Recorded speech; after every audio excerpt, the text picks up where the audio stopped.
আপনি আমাদের এখানে হেয়ার ট্রান্সপ্লান্ট করেছেন। হেয়ার ট্রান্সপ্লান্ট করেছেন 10ই এপ্রিল 2025 সালে।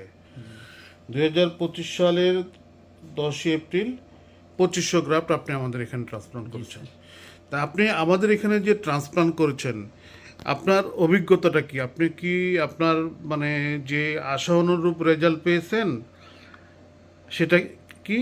আর অথবা আর যেটা হচ্ছে যে আমাদের যে সার্ভিস, আমরা এখানে যে আপনার যে ট্রান্সপ্লান্ট করলাম, ট্রান্সপ্লান্ট করার পরে পিআরপি দিলাম, এতবার আপনার সাথে আমাদের দেখা হলো, এই সম্পর্কে যদি আপনি এক লাইনে একটা কথা বলেন তাহলে আমাদের দর্শকদের জন্য, যে যারা হেয়ার ট্রান্সপ্লান্ট করতে চায় তাদের জন্য যদি কিছু বলেন। হ্যাঁ।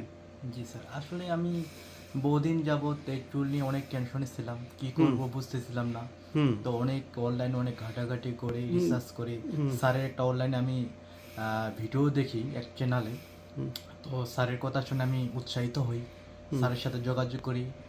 এখানে পান্থপথে স্যারের ক্লিনিক, প্রাইভেট ক্লিনিক আছে, এখানে স্যারের সাথে আসে, স্যারের সাথে পরামর্শ করে স্যার যেটা আমার পরামর্শ তার আমি 2,500 হেয়ার ট্রান্সপ্লান্ট করলাম।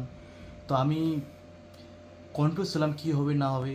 তো স্যারেরা যেমন আমাদের সাথে আচরণ করে একবারে ফ্রেন্ডলি, খুব সুন্দর ব্যবহার তাদের, এবং কি পিআরপি দিচ্ছে আমাদেরকে অনেক অনেক দিন যাবৎ ফ্রি। তো আমি অনেক সন্তুষ্ট স্যারের ট্রিটমেন্ট নিয়ে, আমি কোনো অভিযোগ নেই আমার। আপনি দেখতেই পাচ্ছেন আমার চুল অনেক সুন্দর। এখন